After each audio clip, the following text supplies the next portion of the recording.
Hi నమస్తే, welcome to మనం TV.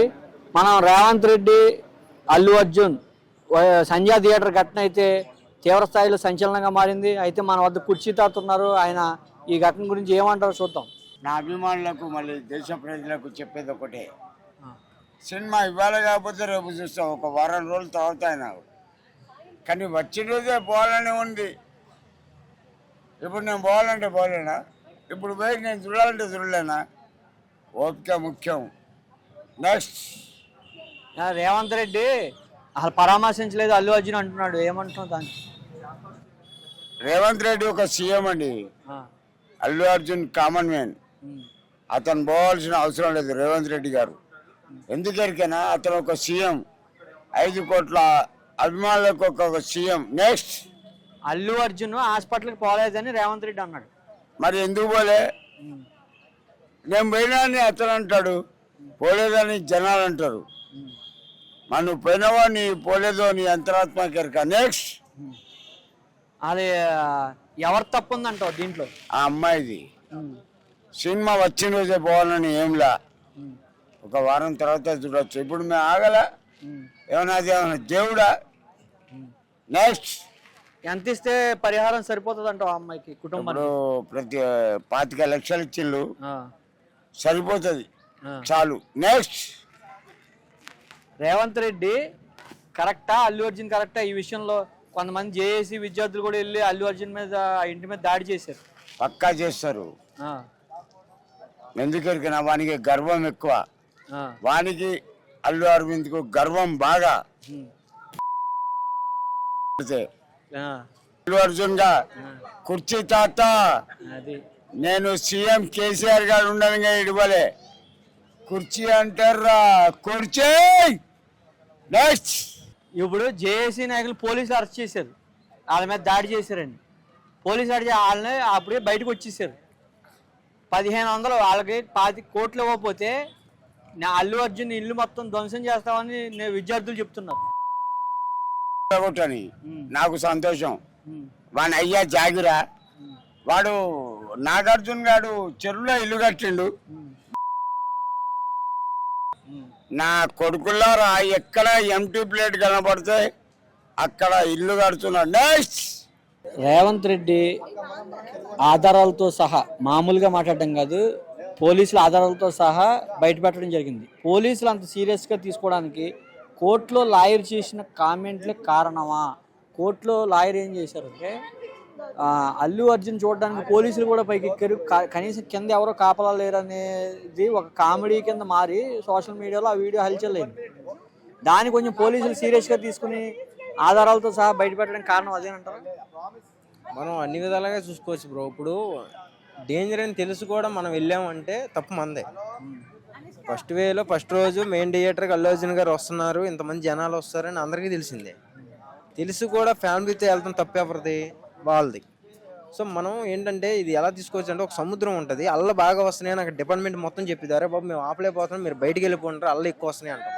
కానీ మనకేముంటుంది, అయ్యో చాలా దూరం నుంచి వచ్చాము, అక్కడికి వెళ్ళి సెల్ఫీ తీయాలి, నేను ఈత కొట్టాలి అని ఉంటుంది. చనిపోతావు, తప్పు ఎవరిది? వచ్చిన అల్ల తప్ప లేకపోతే ఆపినోడు తప్ప? అంటే అల్లు అర్జున్ గారు ప్రెస్ మీట్ లో, నేను 1/2 గంట ఉండి సినిమా థియేటర్లో వెళ్ళిపోయాను, నాకు తెలీదు, తర్వాత రోజు తెలిసింది అంటున్నారు. పోలీసులేమో మేము అప్పుడే చెప్పి తప్పు, ఇది తప్పు. యాక్చువల్ గా డిఎస్పీ గారు ఎవరైతే ఉన్నారో ఆయన అల్లు అర్జున్ గారి దగ్గరికి వెళ్ళి చెప్పడం జరిగింది, ఇలా బయట ఒక మనిషి అయితే చనిపోయింది సార్, ప్లీజ్ కొంచెం కోఆపరేట్ చేయండి మాకు, మీరు ఇక్కడ నుంచి వెళ్ళిపోండి అని చెప్తాం జరిగింది. నేను తర్వాత వెళ్తాను ఏదో సంథింగ్ ఆయనతో అనటం జరిగిందంట. లేదు సార్ మేము కాపలేకపోతున్నాం, మీరు కానీ ఇప్పుడు కదిలి బయటికి రాకపోతే మిమ్మల్ని అరెస్ట్ చేయాల్సి వస్తుందని కూడా అల్లు అర్జున్ గారికి చెప్పడం జరిగిందట. సో ఆయన బయటికి తీసుకుని వచ్చేసిన తర్వాత సైలెంట్గా వెళ్ళిపోకుండా ఆయన అల్లు అర్జున్ గారు రోడ్ షో చేశారట మళ్ళీ. సో అక్కడ ఇంకొంచెం పెరిగిందంట. సో ఆధారాలు సదా బయట పెట్టడం అల్లు అర్జున్ కి మైనస్ గా మారిందని చెప్తున్నా, దానికి ఏమంటారు? 100% మైనసే. ఇది ఇండస్ట్రీకి, అల్లు అర్జున్ గారు కాదు, ఆల్మోస్ట్ తెలుగు ఇండస్ట్రీ మొత్తానికి -0 ఇది. ఇలాంటి రోజు ఒకటి వస్తాను కూడా మేము అసలు ఆ కళ్ళ కూడా అనుకోవాలి. అది అయితే ఇప్పుడు పోలీసులు దీన్ని అంత సీరియస్గా తీసుకోవడానికి కారణం ఏంటి? సీరియస్గా తీసుకోవడం చేసిన కామెంట్స్ అంటారా, లేకపోతే వేరేదేమో? కామెంట్స్ అని ఒక లెక్కన తీసుకోవచ్చు, లేకపోతే వాళ్ళని గోడ ఎక్కిన ట్రోల్స్ ఏమైనా చేయొచ్చు. ఇవన్నీ చాలా ఉంటాయి మనం మాట్లాడుకోవాల్సి వస్తే. వాళ్ళ డ్యూటీ వాళ్ళు చేశారు. సో వాళ్ళ దగ్గర సెక్యూరిటీ ఇంకా తక్కువ ఉన్నారు, లేకపోతే వాళ్ళు ఎక్కడికో ఇంకో దగ్గరికి పంపించారేమో. సో మేము ఆపలేము అని వాళ్ళు ఆల్రెడీ ఎస్రు ఇచ్చారు కాబట్టి వాళ్ళే తప్పేం లేదు. అది ఇప్పుడు దీనికి పరిష్కారం ఏమైతే బాగుంటుంది అంటారు? రేవంత్ సీఎం గారితో అండ్ చిరంజీవి గారు అండ్ పవన్ కళ్యాణ్ గారు మన ఈయన హీరో గారు వీళ్ళందరూ కూర్చొని మాట్లాడితే ఏదైనా కులుక్కు వస్తుందేమో నేను అనుకుంటున్నా. లేకపోతే ఇవే ఆగదు, ఇక పెరుగుతూనే ఉంటుంది. ఇది ఎక్కడికి లాగిద్దో తెలియదు. ఇప్పుడు ఈ జేఏసీ నాయకులు అసలు ఎంటర్ అవ్వడానికి అది ఏ రకంగా చూస్తారు మీరు? అంటే ఇది ఒక విద్యార్థి గొడవ కాదు, ఇది ఒక తెలంగాణ ఉద్యమం. అంటే విద్యార్థులు తెలంగాణలో భాగం కాబట్టి జరిగింది. పర్టికులర్గా ఒక హీరో సంఘటన జరిగింది, దాని పరిష్కారం ప్రభుత్వం చర్చించుకుంటున్న టైంలో జేఏసీ నాయకులు ఈ రకంగా చేయడాన్ని ఏ రకంగా చూస్తారు? ఇది పర్సనల్గా తీసుకునేదట్టు ఏమి ఉండదు. వాళ్ళు ఎందుకంటే ఒక యూనివర్సిటీ నుంచి వచ్చి చేశారు కాబట్టి న్యాయం జరగాలి అన్నట్టుగా వాళ్ళు వచ్చారు.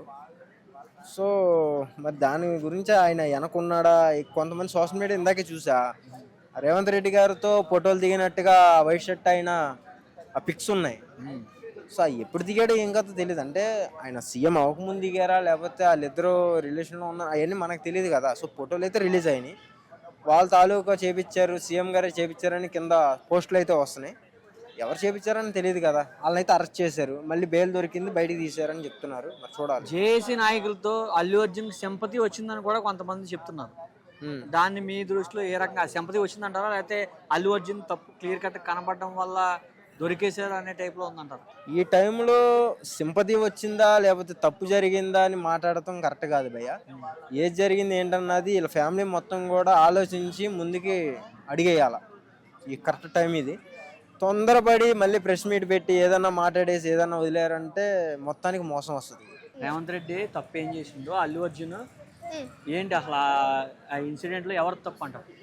ఈ ఇన్సిడెంట్లో తప్పు అల్లు అర్జున్ది లేదు చెప్పాలంటే. అది పబ్లిక్ వల్ల, పబ్లిక్ మొత్తం ఎగబడి వచ్చినందుకు తొక్కిసలాటే అయింది అంతే తప్ప ఇప్పుడు అల్లు అర్జున్ వచ్చినందుకు ఇది అయింది అంటారు.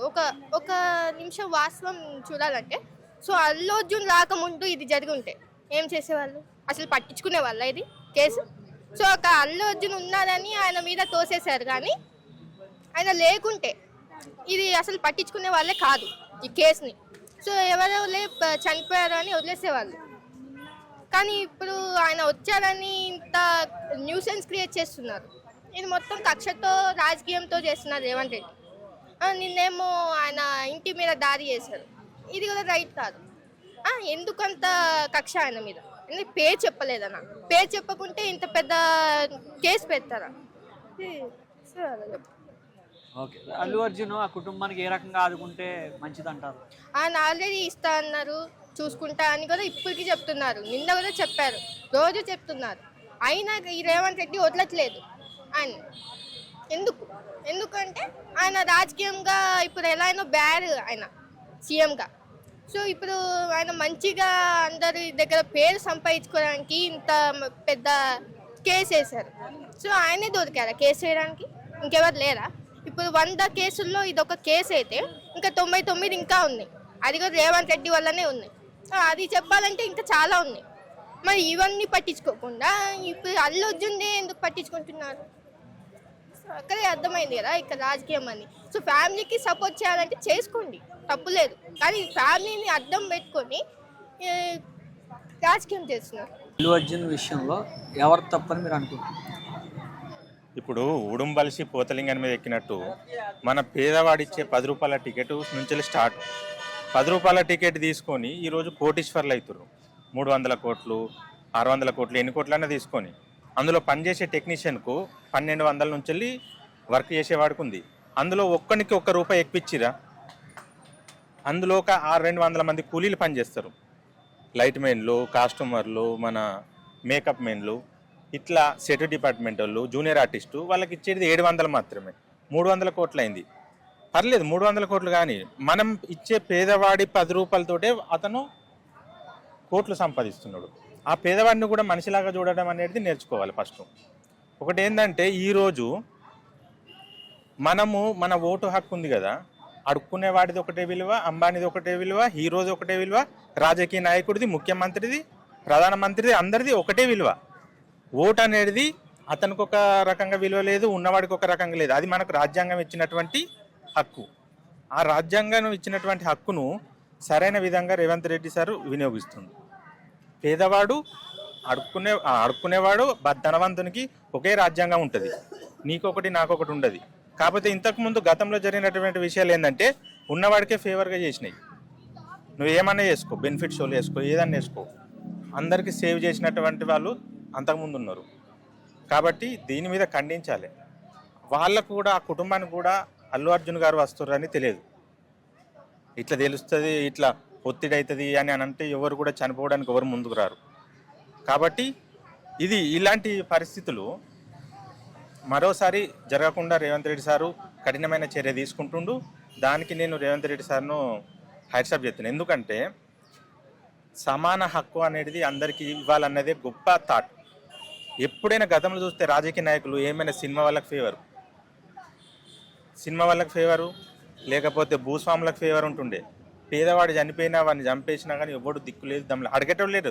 ఇది ఏంటంటే ఇది కూడా మన దాన్ని ఏమంటారంటే ఈ మీడియా ఛానల్స్లలో ఇది బాగా ఫేమ్ అయ్యే వరకు దీని మీద ఒకటే పరి గ్రిప్ వచ్చింది. లేకపోతే దీన్ని కూడా ఎక్కడో తొక్కి పదరెత్తురు వాళ్ళ డబ్బు మాదంతో. అందుకే ఎప్పుడైనా ధనవంతుని కాకుండా పేదవాడు కూడా చూసేవాడు అసలైన నాయకుడు అని నేను అనుకుంటున్నాను. అల్లు అర్జున్కి శిక్ష పడాలంటారా, లేదంటే అతను పరిహారం ఇస్తే సరిపోతుందా బాధితులకి? ఇప్పుడు చనిపోయిన వాళ్ళు తిరిగి రారు. ఇప్పుడు ఈ హీరో వల్ల కూడా చాలామంది ఎంతోమంది బతుకుతున్నారు. వాస్తవానికి వేల మంది వర్కర్సు ఆ సినిమా తీయడం వల్ల కూడా బ్రతుకుతున్నారు. ఆ విషయంలో కూడా కొంచెం రెండు వైపులా చూడాలి. ఒకటే వైపు ఒకటే శిక్ష పడాలని కాకుండా దానిపైన ఆ కుటుంబానికి ఏదైనా చేస్తే బాగుంటుంది. చేసి దాన్ని మళ్ళీ ఇంకోసారి జరగకుండా చూసుకోవడమే గొప్ప విషయం. ఎవరిలైనా మార్పు చెందాలి అంతే తప్ప నీకు శిక్ష పడాలి, చంపేయాలి అట్లాంటివి వద్దు. ఎందుకంటే ఇతని వల్ల కూడా ఒక 3 సంవత్సరాల సినిమా నడిస్తే ఆ 3 సంవత్సరాలు ఎంతోమంది చాలామంది బతికిరు. మరి రోజుకు 1000 మంది కూడా నీకు ఉపాధి కలిగింది.